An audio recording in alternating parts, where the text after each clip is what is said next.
জমিনের মধ্যে একটা স্বীকৃত বাস্তবতা হলো, চুম্বক যেভাবে লোহা টানে, মানুষের দিলও একইভাবে মানুষের দিল টানে। এখন ভালো দিল অন্যের দিলকেও ভালোর দিকে টানতে থাকে, আর খারাপ দিল অন্যের দিলটাকেও খারাপের দিকেই টানতে থাকে, যেটাকে আমাদের দেশে বলে এভাবে সৎসঙ্গে স্বর্গবাস, অসৎসঙ্গে সর্বনাশ। আল্লাহ রাসূল সাল্লাল্লাহু আলাইহি ওয়াসাল্লাম তার জামানায় বলে গিয়েছেন, আল মারউ আলা দীনি খালিলি ফালইয়ানজুর আহাদুকুম মান ইউখালিলু। মানুষ তার বন্ধুর আদর্শের উপর উঠে আসে, সুতরাং তোমাদের প্রত্যেকে খুব ভালো করে লক্ষ্য করবা কাকে বন্ধু হিসেবে গ্রহণ করছো, কারণ বন্ধুর রং তোমার ভেতরে আসবেই আসবে। এমনকি কাউকে বন্ধু বানাতে হলে, সঙ্গী বানাতে হলে কি কি গুণ দেখে বানাতে হবে, মুহাম্মদুর রাসূলুল্লাহ সাল্লাল্লাহু আলাইহি ওয়াসাল্লাম সেই গুণগুলো বিশুদ্ধ হাদিসে আমাদেরকে জানিয়ে গিয়েছেন। তিনটা গুণের কথা বলেছেন। মৌলিকভাবে তিনটা গুণের দিকে আজকে দৃষ্টি আকর্ষণ করব, এরপর আলোচনার ইতি টানবো ইনশাআল্লাহ। কারণ যতদিন গড়িয়ে যাচ্ছে অসৎ সঙ্গের পরিমাণ শুধু বাড়ছে আর বাড়ছে। একদিকে যেমন বাড়ছে পরিমাণ, আর একদিকে ভয়াবহ হচ্ছে পরিণাম। এখন সঙ্গ অনেকভাবেই হয়, সোহবত অনেকভাবেই হয়। যেমনি ভাবে একজন মানুষ ফেস টু ফেস আরেকজনের সাথে গিয়ে কথা বললে, পাশে গিয়ে বসলে, এতে সোহবত হয়। একইভাবে কেউ যদি কারো বই পড়ে, কিতাব পড়ে, রচনা পড়ে, প্রবন্ধ পড়ে, নিবন্ধ পড়ে, গল্প পড়ে, উপন্যাস পড়ে, কবিতা পড়ে, এটাও সোহবত হয়।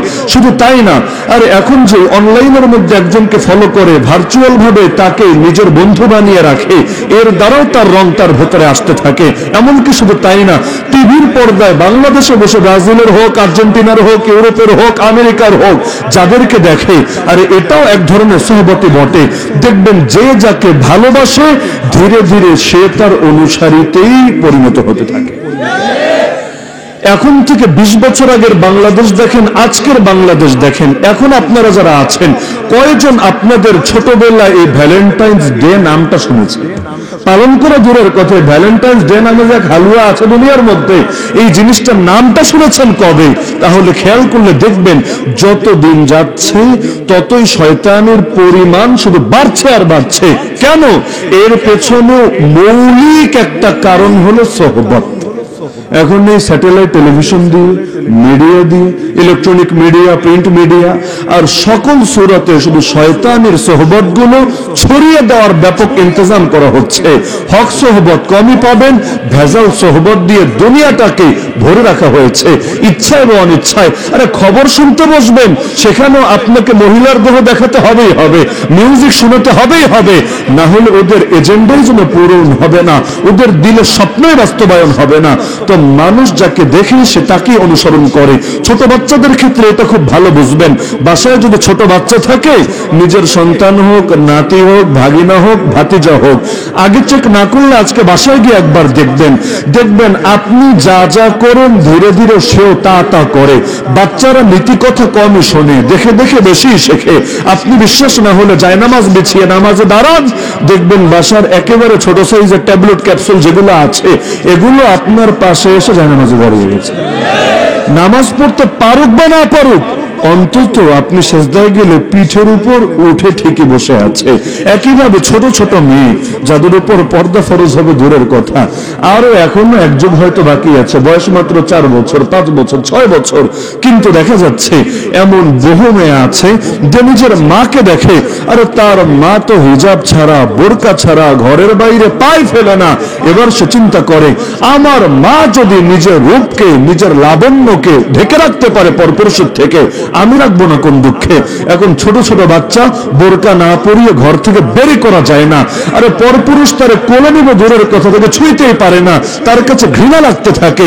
এটা কেউ তাকে বয়ান দিয়ে, ওয়াজ করে, নসিহত করে শেখায় নাই, বরং দেখে দেখে আদর্শ তার ভেতরে চলে এসেছে।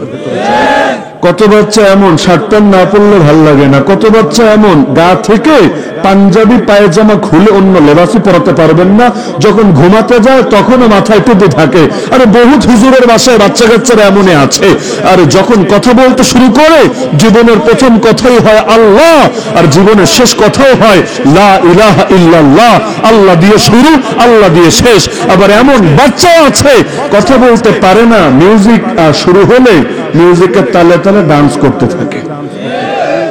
দেখা যায় নীতি কথায় কাজ কমই হয়, কিন্তু নমুনা দেখে প্রভাবটা বেশি পড়ে। নীতি কথা আর নমুনার বড় একটা পার্থক্য এখানেও টের পাবেন। এখন থেকে 5 বছর আগের বাংলাদেশে ফিরে যান, আফগানিস্তান বলেন, তালেবান বলেন, এই শব্দগুলো উল্লেখ করাও এক ধরনের অঘোষিতভাবে নিষিদ্ধ ছিল। কোন আলেম ওলামাও যদি তাদের পক্ষে বয়ান করত, যারা আক্রান্ত হয়েছে বিদেশি শক্তির দ্বারা, আর কোন জাতির উপর বহিঃশত্রু এসে যদি আক্রমণ চালায়, তাদের কাজ চুপচাপ করে বসে থাকা না, তাদের কাজ চোখের সামনে মা বোনকে ধর্ষিত হতে দেখা না, তাদের কাজ তাদের জীবদ্দশায় আল্লাহর ঘরকে বরবাদ করা হবে, মাদ্রাসাকে বিরান করা হবে, এটা দেখে দেখে সবর করা না। তাদের কাজ হলো যার যা আছে তা নিয়ে ময়দানে ঝাঁপিয়ে পড়া, আর নিজের বুকের তাজা রক্ত ঢেলে হলেও আল্লাহর জমিন আল্লাহর দ্বীনকে জিন্দা করা। কিন্তু এই কথাগুলো যদি বলা হতো, তাহলে জঙ্গি, জঙ্গিবাদ ইত্যাদি ডায়লগ গুলো খুবই মারা হতো। কিন্তু সময়ের ব্যবধানে এখন পত্রপত্রিকার ভাষাও গেছে পাল্টে।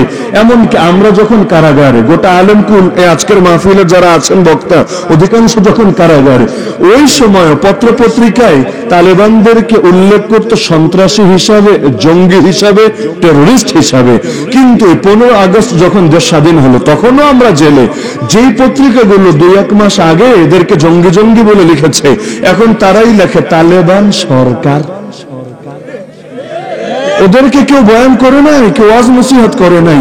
2 দিন আগে যারা জঙ্গি, 2 দিন পর তারা সরকার। আর ওই মাঝে মধ্যে আইএসএরা যখন বোমা টোমা মারে, ওইটারে লেখে যে তালেবান সরকারের আমলে আইএস জঙ্গিরা বোমা ফুটিয়েছে।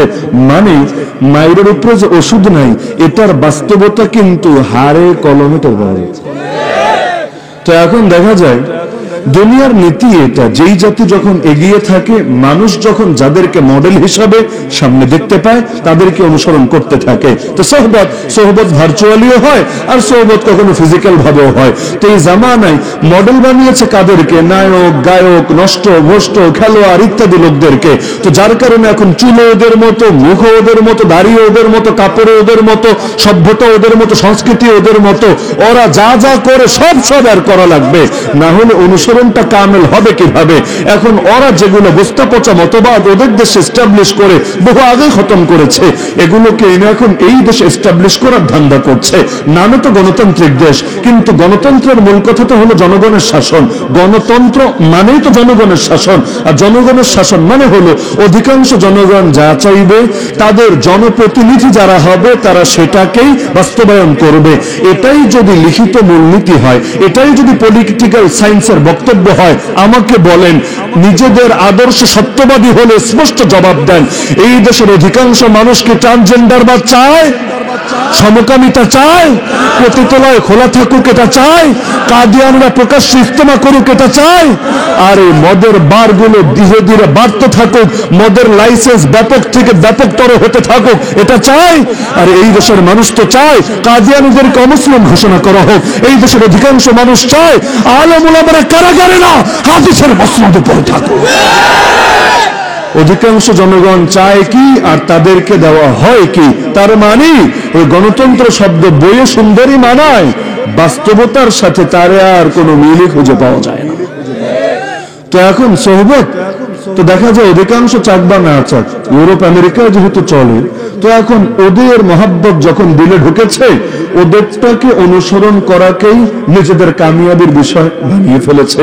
কেউ যদি কথায় কথায় আরবি বলে, কেউ বলবে না ছেলেটা স্মার্ট। কথায় কথায় যদি ইংলিশ বলে, বলবে ছেলেটা তো সেই মাশাআল্লাহ, এইরকম ছেলেই তো দরকার। তো ইংলিশের মধ্যে কি এমন মধু আছে যেটা আরবির মাঝে নাই?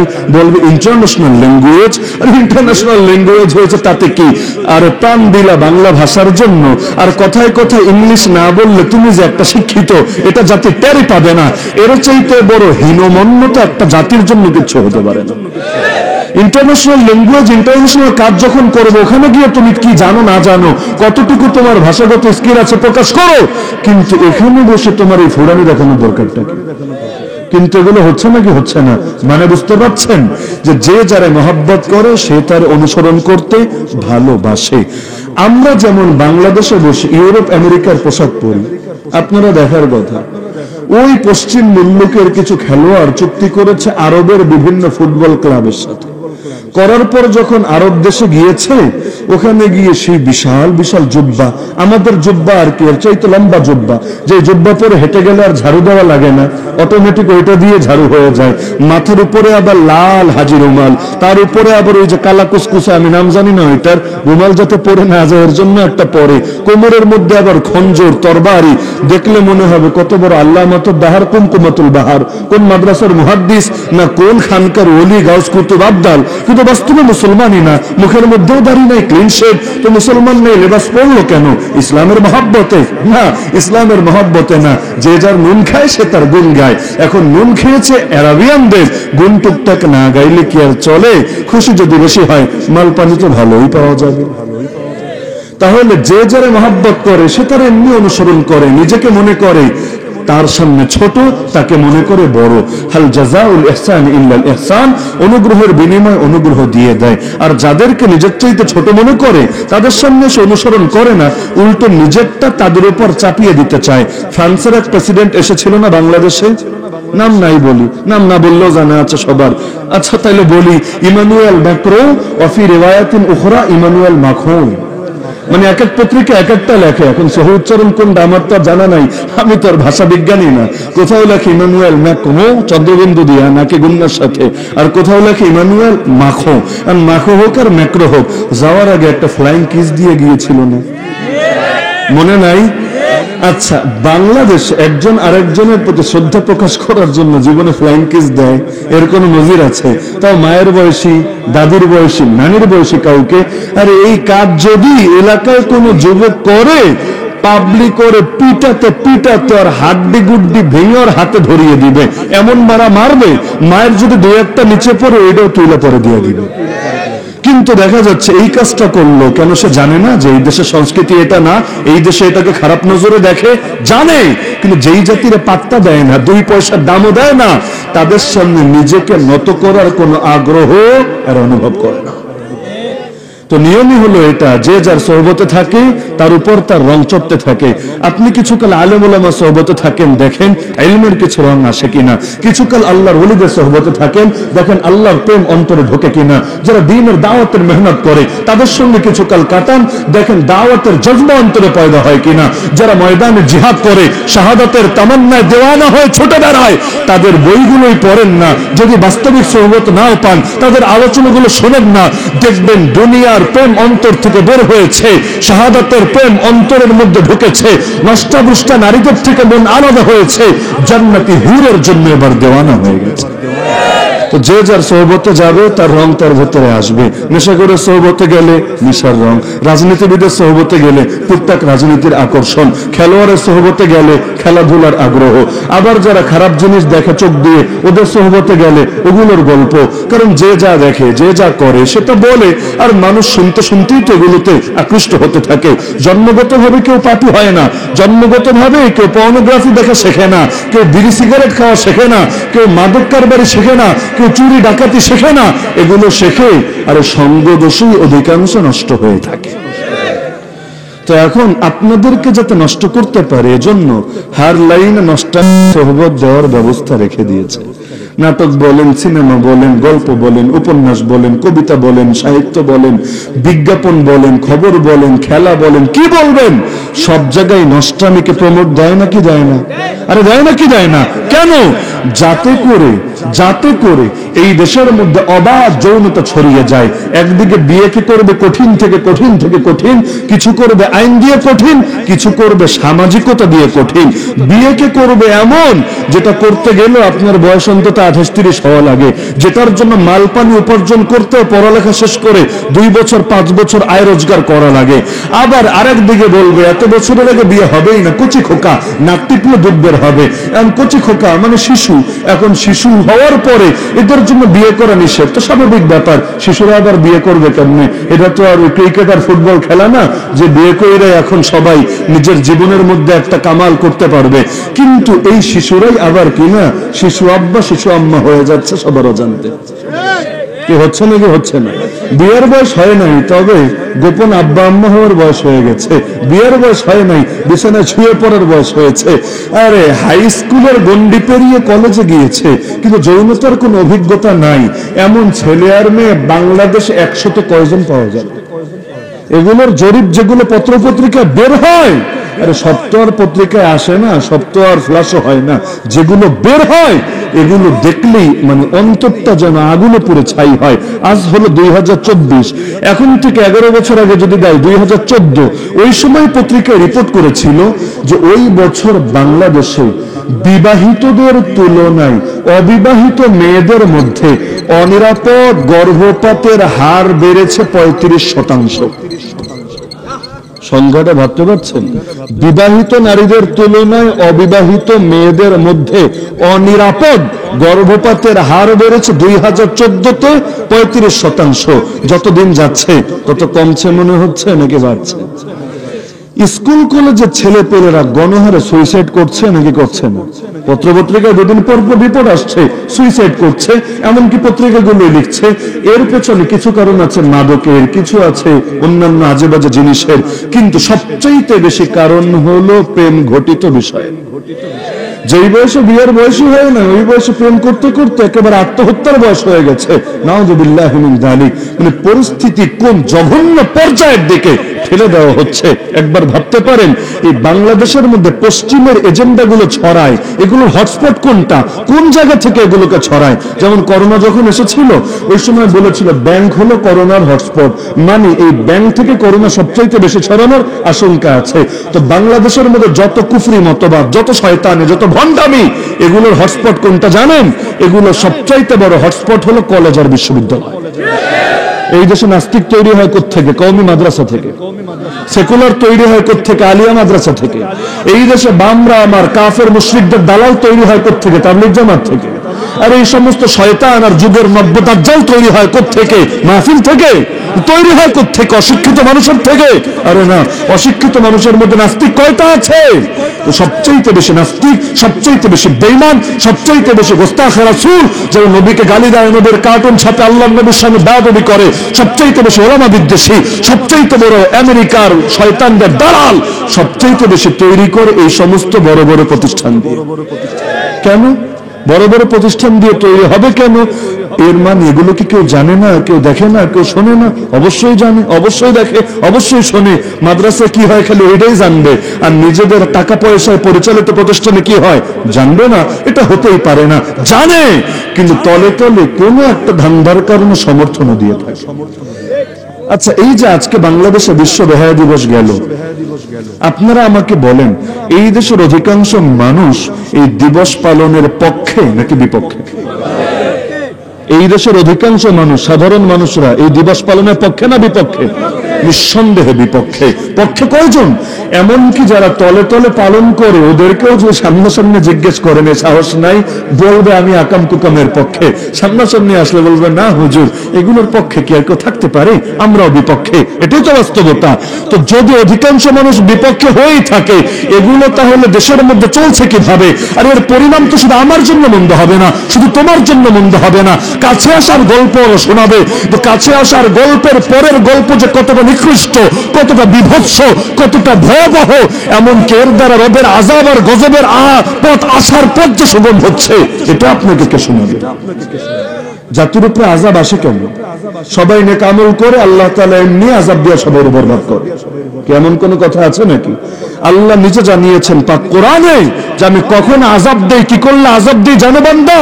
ওয়া ইযা আরাদনা আন নুহলিকা কারয়া আমারনা মুতরাফিহা ফাফাসাকু ফিহা ফাহাক্কা আলাইহাল কওল ফাদাম্মারনাহা তাদমীরা। আমি আল্লাহ যখন কোন জাতিকে, যখন কোন জনপদকে, যখন কোন এলাকাকে ধ্বংস করতে চাই, আমি তার ক্ষমতাধর যারা, তার মূল নেতৃস্থানীয় ব্যক্তিবর্গ যারা, তার এলিট ক্লাস যারা, আমি ওদেরকে বলি ফাফাসাকু ফিহা, ওরা তখন পাপের কাজে জড়িয়ে পড়ে। এর মানে এটা না আল্লাহ আদেশ দিয়ে পাপের কাজ করান। আমার আল্লাহর আদেশ ছাড়া গাছের একটা পাতাও নড়ে না। বান্দা যদি খারাপ কিছু করতে চায়, যেহেতু পরীক্ষার হল এটা, আল্লাহ ছাড় দেন, যদিও ছেড়ে দেন না। আল্লাহ বলেন যে সমাজের এই এলিটরা, এই হাই প্রোফাইল লোকেরা, এই ক্ষমতাধররা, নেতৃবর্গরা, এই সমস্ত লোকেরা যখন প্রকাশ্যে পাপ করতে থাকে, ফাহাক্কা আলাইহাল কাউল, তখন তাদের উপর গজব আর আযাব অবধারিত হয়ে যায়, তখন আমি আল্লাহ সেই জাতিকে সমূলে ধ্বংস করে দেই।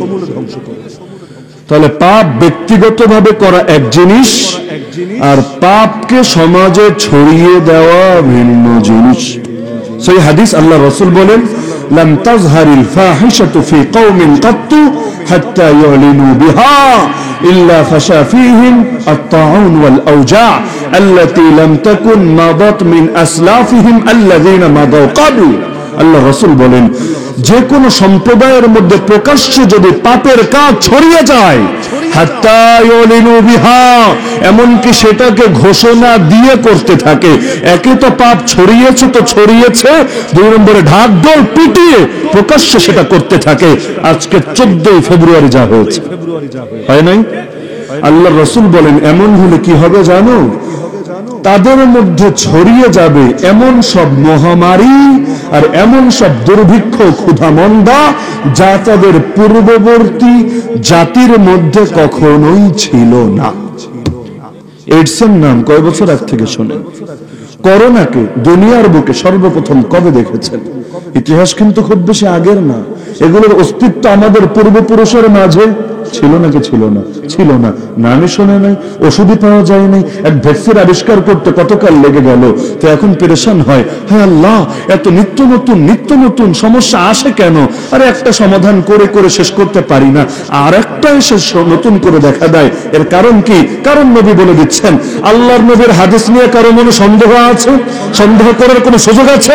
নবী বলছেন, যেই জাতি প্রকাশ্যে পাপ করবে আর এলান দিবে, ঘোষণা দিয়ে, ঢাকঢোল পিটিয়ে সেটাকে পালন করবে, আল্লাহ নিজেই তাদের মধ্যে এমন সব ভাইরাস, এমন সব মহামারী, এমন সব দুর্ভিক্ষ, এমন সব ক্ষুধামন্দা ছড়িয়ে দিবে, যার অস্তিত্ব পূর্বে ছিলই না।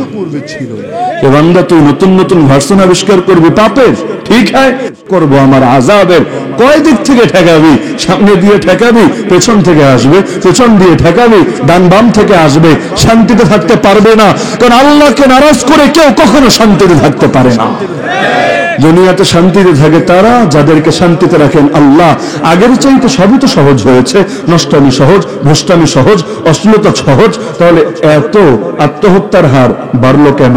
সংসারে অশান্তি এত বাড়লো কেন? পরকীয়া এত বাড়লো কেন? সব জায়গায় শুধু অসুখ বিসুখ এত বাড়লো কেন? কোনো কারণ নাই? কারণ অবশ্যই আছে। আরে দুনিয়ায় দেহের মজাই নিতে পারবা রে বান্দা, মনের মধ্যে মজা আনতে পারবা না, কারণ দিলের সুখ তোমার কে দিবে? ইউরোপের হাতে সুখ নাই, আমেরিকার হাতে সুখ নাই। ওদের দেশে যেমন একদিকে ফ্রি সেক্স, আর একদিকে ডিপ্রেশনের হারও তো অনেক বেশি, সুইসাইডের হারও তো অনেক বেশি, অশান্তির হারও তো অনেক বেশি, পরিবার ভাঙনের হারও তো অনেক বেশি। আরে কয়জনে বলতে পারবে আসলে ওদের বাপের নামটা কি? এই যে সামাজিক অস্থিরতা, এই যে বেচাইনি, এগুলোই হলো আল্লাহর আযাবের নগদ একটা ভূমিকা। আসল জিনিস তো বাকি আছে, খালি ট্রেইলার আল্লাহ সামান্য দেখাচ্ছেন। কোরআন বলছে, ওয়ালা নুযিকান্নাহুম মিনাল আযাবিল আদনা দুনাল আযাবিল আকবার, আমি আল্লাহ বড় আযাবের আগে ছোট আযাবের আস্বাদন করাই, লাআল্লাহুম ইয়ারজিউন, তবুও যদি বান্দা ফেরে, তবুও যদি তার সুমতি উদিত হয়। পাপকে তো পাপ মনেই করে না। পাপকে যদি পাপ মনে করে তাও তওবা নসিব হয়। এক সময় পাপগুলো এত সহজ ছিল না। কেন? ওই সময় রাষ্ট্র পাপের বিপক্ষে ছিল এজন্য না, রাষ্ট্র পাপের পক্ষে ছিল, বিপক্ষে ছিল কবে? কিন্তু সামাজিক মূল্যবোধ আরেকটু শক্তিশালী ছিল। আপনারা আমাকে বলেন, বাংলাদেশে এমন সময় আপনারা দেখেছেন কিনা, কেউ যদি পালিয়ে হারাম রিলেশন করে বিয়ে করত, সমাজ তারে ছি ছি বলত। সারা জীবন মাথা নত করে রাখা লাগতো, মাথা উঁচু করে জীবনে কথা বলতে পারতো না। এমন দেখেছেন নাকি দেখেননি? খুব বেশি কা লাগে, অল্প কিছু কা লাগে। কিন্তু এখন এটা এমন গর্বের বিষয়ে পরিণত হয়েছে, পত্রপত্রিকায় রিপোর্ট পর্যন্ত হয়ে যায়। প্রেমের টানে মার্কিনী তরুণী যখন বাংলাদেশে, ইন্দোনেশিয়ান মালয়েশিয়ান তরুণী যখন বাংলাদেশে, গর্বের সাথে পত্রিকায় রিপোর্ট হয়। এগুলো নিয়ে টেলিভিশন আলাদা করে ফুটেজ বানায় কেন? এটা কি গর্বের বিষয়? এটা কি গর্বের বিষয় নাকি চিন্তার বিষয়? এই যে হারাম রিলেশন করে কি পরিমাণ প্রলোভন তারে দেখালে, কেমনে তারে দেওয়ানা বানালে, নিজের দেশের এত টাকাওয়ালা, এত সুন্দর চামড়াওয়ালা, এত ক্ষমতাওয়ালা, এগুলোরে বাদ দিয়া এই সাধারণ বাংলাদেশে এসে পড়ে থাকে। অনেক বাঙালি তো দেশ ছাড়ে বিভিন্ন পেরেশানির কারণে, আর দুনিয়া খালি করে সব বেরিয়ে এসে হাজির হচ্ছে বাংলাদেশের জমিনে। তো এগুলো পত্রিকায় রিপোর্ট হচ্ছে, আর আমাদের নেচার হলো উৎসাহ পেলে আরো করব। একজনকে যখন দেখে তারা নিয়ে একটু মাতামাতি হচ্ছে, চিন্তা করে ও ভাইরাল হয়েছে, আমিও পিছিয়ে থাকবো কেন? ভাইরালের ভাইরাস তো এই যুগে সবচাইতে বড় ভাইরাস, একবার যারা ধরে ছাড়ে না। এখন চিন্তা করো, ও এনেছে ফ্রান্স থেকে, আমি আনবো তাহলে আমেরিকা থেকে। এখন 2 দিন পর পর পত্র পত্রিকা এগুলো রিপোর্ট হচ্ছে। মানুষ ছিছি দিবে কোত্থেকে? 10 গ্রামের মহিলা পুরুষ সবাই দেখতে আসছে, হায় রে চাঁদ উঠেছে অমুকের বাড়িতে। এমন একটা হালত, কোটিপতির মাইয়া যদি পালায় গিয়া বিয়া করে কোনো শতপতি যুবককে বা কোনো বেকার যুবককে, ওরে তো ঘরে স্থান দিবেই না, আর সারা জীবন দূর দূর করে তাড়াতে থাকবে। কিন্তু যদি শতপতির মাইয়া কোনোভাবে কোটিপতি একটারে ম্যানেজ করে ফেলে, পরকীয়ার সুরতে হোক আর যেমনে মনে চায় এমনি হোক, তাহলে বহুত ফ্যামিলি এমন আছে এটারে খারাপ চোখে তো দেখে না, উল্টো গর্বের সাথে বলে, তোমরা জানো আমার জামাইকে? আমার জামাই হলো অমুক কোম্পানির এমডি, তমুক কোম্পানির জিএম। এটা তো আর বলে না বিয়েটা কেমনে হয়েছে। আর ওর বাপে গিয়ে ওই প্রতিষ্ঠানে দারোয়ানের চাকরিও পেত না, এতটা নিম্ন জায়গার তারা। কিন্তু তলে তলে কাম সেরে এখন চাঁদ যেহেতু বাড়িতে আনতে পেরেছে, এখন আর কোনো তাদের লজ্জা নাই, বরং গর্বের সাথে দুনিয়া বলে বেড়াচ্ছে। এগুলো হচ্ছে না, হচ্ছে না। এখন তো হারাম রিলেশন মানুষ গুনাই মনে করে না। আরে বাসার মধ্যে যদি শালীর লগে গপ্পসপ্প করে, দেবরের সামনে যদি পর্দা পশিদা না করে, এটাকে পাপ মনে করে কয়জনে? আরে বাসায় টিভি নাই কেন আমাকে বলেন? অথচ ঈমান রাখেন, আমল রাখেন, ন্যূনতম ইগো, যেটাকে আরবিতে বলা হয় গায়রাত, ন্যূনতম গায়রাত, আত্মমর্যাদা বোধ যদি থাকে, জামাই আর বউ একসঙ্গে বসে টিভি দেখে কেমনে? টিভির মধ্যে যখন মহিলাদেরকে দেখানো হবে, সেজে বুঝে যে মহিলারা আসবে, জামাই তো আর তারে বাদ দিয়ে তো আর দেখবে না, চেহারা তো আর ব্লার করে থাকবে না। দেখলে বউ পাশে বসা জামাই কিন্তু মহিলাদেরকেও দেখবে, তাদের শরীরের অঙ্গ প্রত্যঙ্গ তার সামনে ফুটে উঠবে। আবার এখানে পুরুষটা বসা, কিন্তু এর চাইতে আরো হ্যান্ডসাম আর স্মার্ট পুরুষ অভিনয় করছে টিভিতে, পাশে বসে বউ কিন্তু তাকে দেখবে। আর মানুষের হালতটাই হলো এমন, মানুষ বেটার কিছু চায়, এক গাড়ি হলে আরেক গাড়ি চায়, নিম্নমানের গাড়ি হলে উচ্চমানের গাড়ি চায়, মানুষের চাহিদা কমে না। নবী বলেছেন লা ইয়ামলাউ জাওফাবনি আদম ইল্লা তুরাব, আরে মানুষের পেট ভরতে পারে একমাত্র কবরের মাটি, দ্বিতীয় কোনো কিছু তার চাহিদা মেটাতে পারে না। আর যত হয় তত চায়, যত হয় তত চায়, আর যত বেশি হবে তত নাই নাই নাই, পাই পাই পাই, চাই চাই চাই, এগুলো খালি ডায়লগ মারতে থাকবে। দুনিয়াতে দেখবেন কোটিপতির কথা শুনলে মনে হবে ওর চাইতে বড় ফকিন্নিরপুর দুনিয়া দ্বিতীয় না। এই মাহফিলের জন্য চান্দা করতে যান, দেখবেন যার মাসিক ইনকাম 20,000 দিয়ে দিয়েছে 2,000, এমন লোকের কাছে যাবেন মাসিক ইনকাম 2 কোটি, কথা শুনলে মনে হবে পারলে একটা ভাঙা থালা ধরিয়ে দিয়ে আসে। এগুলো হয় না কি হয় না? কারণ আসল সচ্ছলতা তো অন্তরের সচ্ছলতা, বাইরেরটা কি এটা তো মূল না। তো এখন মানুষের পেট তো ভরে না, চাহিদা খালি দিনকে দিন বাড়তে থাকে। এমনকি আমার রাসূল বলেন ইয়াশিবু ইবনু আদম ওয়া তাশুব্বু ফীহি খাসলাতান, আরে আদমের সন্তান বুড়া হয়, শরীরটা বুড়া হয়, কিন্তু ভেতরে 2টা খাসলত, 2টা অভ্যাস জুয়ান হয়। কি কি? আল হিরসু ওয়া তুলুল আমাল, এক হলো লোভ আর এক হলো দীর্ঘ জীবনের স্বপ্ন। যত বয়স বাড়ে কমে না। আল্লাহ নবীকে ভুল মেসেজ দিবেন নাকি? আমাদের প্রশ্নই আসে না। শরীর দুর্বল হয়, কিন্তু লোভ আর দীর্ঘ জীবনের আশা এগুলো কমে না, এগুলো বাড়তেই থাকে। আর এটা তো স্বাভাবিক ব্যাপার। বাংলায় বলে না চোরা না শোনে ধর্মের কাহিনী। যত বাংলাদেশের হাই প্রোফাইল বক্তা হোক, হেভিওয়েট আলোচক হোক, যতই বয়ান করুক, বয়ান করাতে করাতে কাঁদাতে কাঁদাতে সবাই যদি সহায়ও ফালায়, যাওয়ার সময় দেখবেন কিছু মোবাইল, কিছু মানিব্যাগ গায়েব হয়েছে। বাস্তব নাকি অবাস্তব? আজকে আমার 2 অভিজ্ঞতা বলি। মেজরটোলে মাহফিল করে গেলাম শাহ গরম দেওয়ান রহমাতুল্লাহ আলাইহি ওই মাদ্রাসায়। তো এখন যাওয়ার পর আমার জানালো কমিটি, হুজুর শুধু আপনার কাছে যারা মুসাফা করতে এসেছে ওই নামার সময় আর কি, এখান থেকে 7 মোবাইল হাওয়া হয়ে গেছে।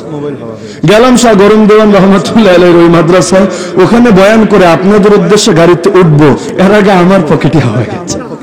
অন্য মানুষ তো পরের কথা, এখন আমারটাই বিশেষভাবে পছন্দ করেছে, এখন আর ধরতে পারে নাই, দৌড়ানে দিয়েছে, দৌড় খেয়ে ভেঙেছে। এখন যেই খাম দিয়েছিল স্টেজে মহব্বত করে, ওইটাই আবার চোরের পছন্দ হয়েছে, মোবাইলটাও ধরেছে, নিতে পারে নাই, তার পেয়ে গেছি, খাম গায়েব করে দিয়েছে। পরে আবার কর্তৃপক্ষ তাদের কাছে জিনিসটা লজ্জাস্কর লেগেছে, আবার বারবার বলছে হুজুর মনে কষ্ট রাখেন না। তাদের জায়গা থেকে তারা সর্বোচ্চটুকু দেখিয়েছেন, পরে আরেক খাম আবার ধরিয়ে দিয়েছেন।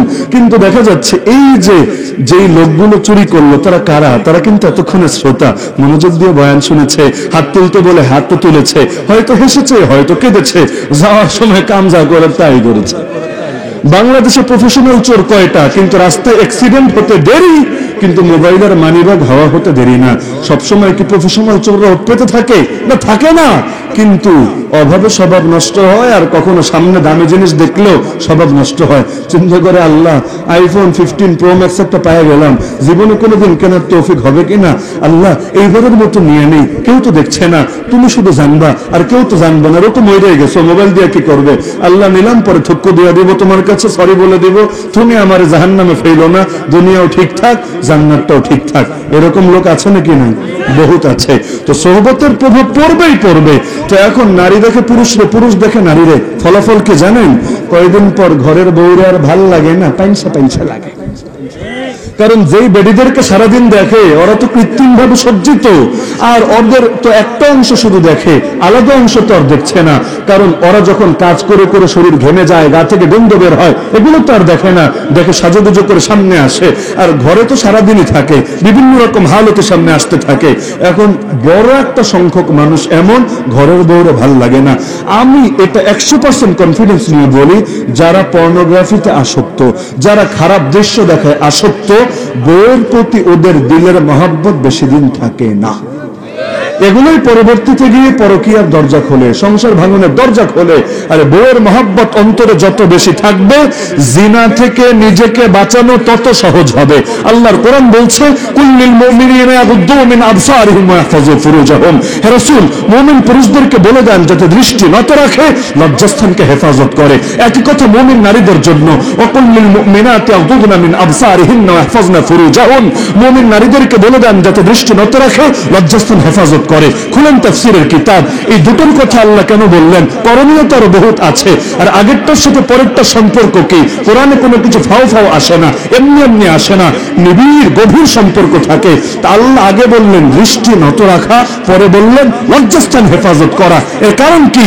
মুফাসসিররা লিখেছেন, যে দৃষ্টিকে নত রাখে একমাত্র সেই লজ্জাস্থানকে হেফাজত করতে পারে। দৃষ্টিকে যে নত রাখে না, লজ্জাস্থানকে সে কখনোই পরিপূর্ণ হেফাজত করতে পারবে না। হয়তো জিনা করবে না, দিন শেষে সমকামিতা করবে, হয়তো তা করবে না, দিন শেষে এর চাইতে আরো নিকৃষ্ট একা একা নিজের চাহিদা পূরণ করবে। কিন্তু এক লাইনে গুনাহ করবেই করবে যদি নজরকে হেফাজত না করে। এমন কি যারা নজরের হেফাজতের এই কাজে অভ্যস্ত না, বরং নিয়মিত কুদৃষ্টিপাত করে, খারাপ খারাপ দৃশ্য দেখে, ওরা যদি আমার সামনে এসে কোরআন হাতে নিয়ে কসম খেয়ে বলে যে হুজুর আমি নামাজের মজা পাই, ইবাদতের মজা পাই, জিকিরের মজা পাই, জিহাদের মজা পাই, নেক আমলের মজা পাই, শাহাদাতের মজা পাই, ও যদি কসম খেয়েও বলে, আমি বিশ্বাস করব না। কারণ আমাদের ভেতরে দিল কয়টা? মা জাআলাল্লাহু লিরাজুলিন মিন কলবাইনি ফি জাওফি। আল্লাহ কারো ভেতরে দুটো দিল রাখেন নাই। এক দিলে দুই বিপরীত জিনিসের মজা একসঙ্গে ঢোকে না, ঢুকতে পারে না। যেখানে আলো থাকে অন্ধকার থাকে না, যেখানে অন্ধকার ছেয়ে ফেলে ওখানে আলোর অস্তিত্ব খুঁজে পাওয়া যায় না। ওমর রাদিয়াল্লাহু আনহু আগেও রাগী, পরেও রাগী, কিন্তু আগে রাগ গিয়ে পড়তো নবীর উপর, পর রাগ গিয়ে পড়তো আবু জাহাল গমের উপর। এটা সম্ভব। আগেও প্রেমিক ছিল, এখনো প্রেমিক আছে। আগে প্রেম করতো খারাপ মেয়েদের সাথে, এখন প্রেম করে রব্বুল আলামিনের সাথে। এখন তার দিল রবের মহব্বতে দেওয়ানা। আরে দুনিয়া যেমন প্রেমিক চায়, কখন প্রেমিকের এক নজর দেখবো অন্তরের সব দুঃখ হারিয়ে যাবে, তার অন্তরে দেওয়ানা। আল্লাহ কখন ডাক দিবা, আল্লাহ কখন আমার জানটা তোমার রাস্তায় কোরবানি করার তৌফিক দিবা। আর ভাল লাগে না ফিতনার দুনিয়া, দুনিয়া খালি ঝামেলা আর ঝামেলা। আল্লাহ তুমি ডাক দিতে দেরি, আমার জবাব দিতে দেরি হবে না। যেই মাত্র তুমি পথ খুলবা, দেখবা সবার আগে আগে গিয়ে আমার বুকের তাজা রক্ত তোমার জমিনে ঢালবো ইনশাআল্লাহ। হামজা রাদিয়াল্লাহু আনহু দেখেন না, স্ত্রীর সাথে মেলামেশা জিজ্ঞাসা করেছেন গোসল ফরজ, এমন টাইমে নবীর পক্ষ থেকে জিহাদের ডাক চলে এসেছে, আরে গোসল করবে, প্রস্তুত হবে, এরপর বের হবে না, এটা তো দেওয়ানা যে তার শান না। ওই অবস্থায় বের হয়ে গেল, আর গোসলের টাইমও পেল না, নিরাপদে ফিরেও আসতে পারলো না, শহীদ হয়ে গেল। আমার রাসূল বলেন, আর তোমরা জানো আমার হানজালাকে ফেরেশতারা আসমানে তুলে নিয়ে গোসল দিয়ে গেছে। খেজুর খাচ্ছে, পাশ থেকে হাদিস শোনাচ্ছে, ওয়ালামু আন্নাল জান্নাতা তাহতা জিলালিস সুয়ুফ। আরে রাসূল জানিয়ে গেছেন, শোনো জান্নাত হলো তরবারির ছায়ার নিচে। আরে কি বলছো তুমি, সত্যি? বললো হ্যাঁ, আল্লাহর রাসূলকে নিজ কানে বলতে শুনেছি। খেজুরগুলো ধরে ছুঁড়ে ফেললো, এতগুলো খেজুর খাবো, তারপর আমার রবের ডাকে সাড়া দেবো। আরে না, এত ধৈর্য আমার নাই। ওই যে নামলো, আর ফিরে আসলো না, রবের ডাকে সাড়া দিয়ে জান্নাতের সবুজ পাখি হয়ে গেল। এমনকি ময়দানে যাচ্ছে, সামনে এক সাহাবী পড়েছে, আরে সরো আমার সামনে থেকে, আমি উহুদ পাহাড়ের পেছন থেকে জান্নাতের সুঘ্রাণ পাচ্ছি, আর দেরি করতে পারবো না, দিল তো আর মানেই না। এটাই নিয়ম। এমন মানুষও আছে নামাজ কাজা হবে দূরের কথা, জামাতে ছোটে না, জামাত ছুটবে দূরের কথা, তাকবীর উলাই মিস হয় না। আবার এমন লোক আছে ওই সপ্তাহে একদিন জুম্মার নামাজ পড়লে তৌফিক হয়। এমন লোক আছে আল্লাহর জিকির যদি ডেইলি এই কয়বার করে, আজকে একটু কম হয়েছে, অন্তর ছটফট করে। আবার এমন লোক আছে চক্ষু লজ্জার কারণে হোক, যে কোনো কারণে হোক, কষ্ট মষ্ট করে রোজাটা রেখেছে, সারাদিন না খাওয়া বহুত কষ্টে আছে। যেই মাত্র ইফতার করে সবার আগে বিড়ির প্যাকেটটা খুঁজে, যে বিড়ি দোস্ত তোরে ছাইরা সারাদিন এমনি বহুত প্যারায় ছিলাম, আর কি তোকে ছেড়ে থাকা যায়, তোকে ছেড়ে আমি কিভাবে ভালো থাকতে পারি। এমনকি বাথরুমে গেলেও বিড়ির বার ছাড়ে না। এমন হয় না কি হয় না? পাবলিক টয়লেটে গন্ধের কারণে টিকা যায় না। তো এখন মানুষ এত বিড়িখোর সিগারেট খোর হচ্ছে কেন জানেন? এর পেছনেও কিন্তু বড় একটা কারণ, যেই মডেলদেরকে তাদের সামনে হাইলাইট করা হয়েছে, ওরা ফ্যাশনের জন্য বিড়ি টানে, সিগারেট টানে। এটা না টানলে ভাবি আসে না, এখন তার দরকার নেই। আরে বিড়ি আবার দরকার কার, সিগারেট আবার দরকার কার? কিন্তু একটা টান দিলে মজা লাগে, মাইয়ারা এখন সিগারেট খেতে থাকে। অথচ সিগারেট খাওয়ার দ্বারা কোনো ফায়দা আছে? আর কোনো ফায়দা আছে? আচ্ছা, বাংলাদেশের মুসলমান লোকেরা এই কাজগুলো যখন করে, এর কোনো ব্যাখ্যা আছে? ধরেন একজন মানুষ মারা গেল, তার স্মরণে মোমবাতি জ্বালায়া 1 মিনিট সোজা হয়ে দাঁড়িয়ে থাকবে। আচ্ছা, কেউ মারা গেলে তার স্মরণে 1 মিনিট দাঁড়ায় থাকলে কি, বৈশা থাকলে কি, শুয়ে থাকলে কি, আর ঠ্যাং দিয়ে উপরে দিয়ে মাথাটা নিচে দিয়ে নাচতে থাকলে কি? এর সাথে তার কবরের আযাবের বা মাগফিরাতের কোন সম্পর্ক আছে? আচ্ছা, বছরের নির্দিষ্ট একদিন কবরের সামনে গিয়ে অথবা কোন একটা খাম্বার সামনে গিয়ে কয় মন বা কয় টন ফুল দিলে কবরের আযাব এই কয় কেজি কমে? আমারে পারলে বলেন দেখি, আছে নাকি কোনো দাবি? আছে? তো জানো এগুলো হুদাই কোনো ফায়দা নাই। তাহলে একদিনে কোটি কোটি, লাখ লাখ না, কোটি কোটি টাকা কেন শুধু ফুলের পেছনে ব্যয় করে? আগের দিন ফুল দিবে, পরের দিন ঝাড়ু দিয়া সব নিয়ে ডাস্টবিনে ফেলবে। আচ্ছা, এই টাকাগুলো দিয়ে যদি দান সদকা করতো, বুঝছেন, ঈসা আলাইহিস সাওয়াবের নিয়ে তো দান সদকা করতো, ঈসা আলাইহিস সাওয়াবের নিয়ে তো কোরআনের মাহফিল আয়োজন করতো, অথবা দান সদকা বাদ, কোরআনের মাহফিল বাদ, এগুলো দিয়ে তাদের রেখে যাওয়া আত্মীয় স্বজন বংশধরদের একটু খেদমত করতো, এতে লাভ হতো নাকি হতো না? দুনিয়া এবং আখিরাত উভয় জাহান সুন্দর হতো নাকি হতো না? কোটি কোটি টাকা এভাবে খরচ করলে কি লাভ? অপচয়কারীরা জানি কার ভাই? জানেন তো আপনারা কার ভাই? শয়তানের ভাই। তো একটা দেশে এত শয়তানের ভাই আর আন্ডা বাচ্চা পড়ে গেল, এটার কোনো ব্যাখ্যা আছে? এই শয়তানের ভাইগুলোই তো পরে ধীরে ধীরে শয়তানি ছড়াতে থাকে।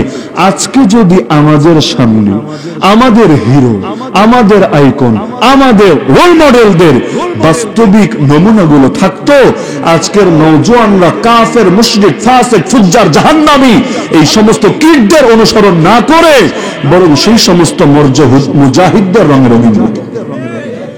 আজকে মোহাম্মদ আল ফাতেহ, মোহাম্মদ বিন কাসেম, তারেক বিন জিয়া, সুলতান মোহাম্মদ গজনবী, তাদের ইতিহাস কয়জনের সামনে আছে? বিদ্যেরটা না থাকলেও রক্ত খেকো সেই নরপিশাচদের ইতিহাস সামনে আছে। এখন সিনেমা দেখে দেখে গুন্ডামি শেখে, সিনেমা দেখে দেখে খুন পর্যন্ত শেখে। এগুলো পত্র পত্রিকায় দুদিন পর পর রিপোর্ট হতে থাকে। এখন নায়কের মতো হতে চায়, কিন্তু ময়দানের বীরের মতো হতে চায় না। অথচ এই সমস্ত সায়েন্স ফিকশন, এই সমস্ত কাল্পনিক গল্প উপন্যাস দিয়ে দুনিয়াতে বিজয় আসে নাই, আসবেও না, সাময়িক ফ্যান্টাসি মাত্র। এগুলোর দ্বারা না আখিরাতের লাভ, না দুনিয়ার লাভ। যেই পথে লাভ ছিল সেটাকে এখন মানুষ ভালোই বাসে। তা সুতরাং সোহবত ঠিক করা লাগবে নাকি লাগবে না? সোহবতে কি হয়? আল্লাহর রাসূল সাল্লাল্লাহু আলাইহি ওয়াসাল্লামের জামানায় হানজালা রাদিয়াল্লাহু আনহু ঘর থেকে বের হয়েছেন, ঘটনা হয়তো অনেকেই জানেন। চিৎকার করে করে হায় হানজালা মুনাফিক হয়ে গেল, নাফাকা হানজালা, নাফাকা হানজালা। যে শুনে সেই অবাক। হঠাৎ দেখা হলো আবু বকর সিদ্দিক রাদিয়াল্লাহু আনহুর সঙ্গে। আরে তিনি বলেন, হানজালা বলো কি তুমি? বলে, হ্যাঁ ঠিকই তো বলছি। রাসূলের সামনে যখন থাকি দিলের যে হালত থাকে, ঘরে বাড়িতে গিয়ে যখন ফ্যামিলির সাথে মিশি দিলের এই হালত থাকে না, তো অন্তর পরিবর্তিত হয়ে যাওয়া, এক এক সময় এক এক রূপ ধারণ করা, এটাই তো কপটতা, এটাই তো মুনাফিকি। শুনে আবু বকরকে সান্ত্বনা দেবে, নিজেই পেরেশান। বলে, হায় রে, আমি আবু বকরও তো মুনাফিক হয়ে গিয়েছি। তো ডাক্তারি যদি রোগী হয়ে যায়, রোগীর সেবা আর করবে কিভাবে? উভয় এখন পেরেশান। ওয়াগাইরু তাকিয়্যিন ইয়া'মুরুন নাসা বিত্তুকা তাবিবুন ইউদাউই ওয়াত তাবিবু আলিলু।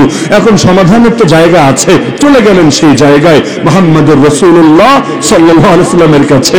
ওয়া মিম্মা যাদানি শারাফান ওয়া তিহা ওয়া কিত্তু বিআখমাসি আতাউ সুরাইয়া দুখুলি তাহতা কাউলিকা ইয়া ইবাদি ওয়া আন সাইয়ারতা আহমাদা লি নাবিয়্যা। সেই নবী দো জাহাঁ মুহাম্মদুর রাসূলুল্লাহ সাল্লাল্লাহু আলাইহি ওয়াসাল্লামকে গিয়ে বলল, ইয়া রাসূলুল্লাহ, এই তো হালত, বড় পেরেশানি লাগছে। আল্লাহ নবী সান্ত্বনা দিলেন, শোনো, সুহবতের প্রভাবটা আছেই। আমার সামনে থাকতে দিলে যে হালত থাকে, সার্বক্ষণিক যদি একই স্থির হালত থাকতো, কোন নড়চড় না হতো, লাসাফাহাতকুমুল মালাইকা ফি তুরুকিকুম, তোমাদের চলার রাস্তায় এসে আসমানের ফেরেশতা মুসাফাহা করে যেত। অন্তরের হালত পরিবর্তন হবে, এটাই স্বাভাবিক।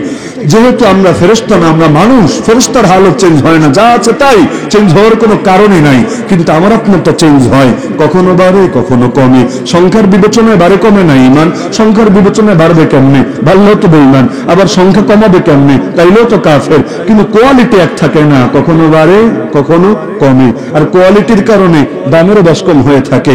তো এখন এই সমস্ত কারণে যেহেতু অন্তর পরিবর্তিত হয় সোহবতের কারণে, সুতরাং কাদের সোহবত এখতিয়ার করবেন সেটার পরামর্শ দিয়েই আলোচনার ইতি টানছি ইনশাআল্লাহ। তিনটা গুণ দেখে সঙ্গী বন্ধু নির্বাচন করবেন। রিয়েল লাইফের ফ্রেন্ড হোক আর ফেসবুক ফ্রেন্ড হোক আর যেই চিপার যেই চাপার ফ্রেন্ড হোক, যে কোনো সময় বন্ধু হোক সঙ্গী হোক, নির্বাচন করতে গুণ দেখবেন কয়টা? গুণ দেখে নির্বাচন করতে হবে। এক নম্বর গুণ, মাইয়ুযাক্কিরুকুমুল্লাহ রুয়াতুহু, যাকে দেখলে আল্লাহর কথা মনে পড়ে। নেশাখোরদেরকে দেখলে আল্লাহর কথা মনে পড়ে, নষ্টভ্রষ্ট রাজনীতিবিদদেরকে দেখলে আল্লাহর কথা মনে পড়ে, খেলোয়াড়দেরকে দেখলে, নায়ক গায়ক নায়িকা গায়িকা দেখলে আল্লাহর কথা মনে পড়ে। বরং যাকে দেখলে আল্লাহর কথা মনে পড়ে তাকে বন্ধু বানাতে হবে, আপন বানাতে হবে, সঙ্গী বানাতে হবে। তো যুবক যারা আছেন, ফেসবুকে ফিমেলদেরকে ফ্রেন্ড হিসাবে অ্যাড করে রেখেছেন, ওই আইডি গুলো দেখলে আল্লাহর কথা মনে পড়ে। কে ব্যাখ্যা দেওয়ার সুযোগ আছে? তাহলে নবীর নির্দেশনায় আছেন না গেছেন? এমনকি যদি বলেন, হুজুর আমার দিল ফ্রেশ, একেবারে পবিত্র, বুড়িগঙ্গার পানির মতো না, বরঞ্চ একেবারে ফ্রেশ পানির মতো পবিত্র, যতই পবিত্র হোক না কেন, নবীর আদর্শ থেকে আপনি সরে গেছেন। যে কাউকে বন্ধু বানালে দেখবেন, তাকে দেখলে আল্লাহর কথা মনে পড়ে কিনা। দেখবেন আল্লাহওয়ালাদের চেহারায় আলাদা রওনক, জামায় আলাদা রওনক, চুলে বলেন, দাড়িতে বলেন, সবকিছুর মধ্যে আলাদা রওনক। মাশাআল্লাহ, হুজুর চলে এসেছেন, আমি তো খেয়ালই করিনি। তো ঠিক আছে, ইনশাআল্লাহ মূল আলোচনা ক্লিয়ার। গুণগুলোর কথা আর কখনো সুযোগ হলে বলবো ইনশাআল্লাহ। আল্লাহ তাআলা সবাইকে আমল করার তৌফিক দান করুন, আমিন।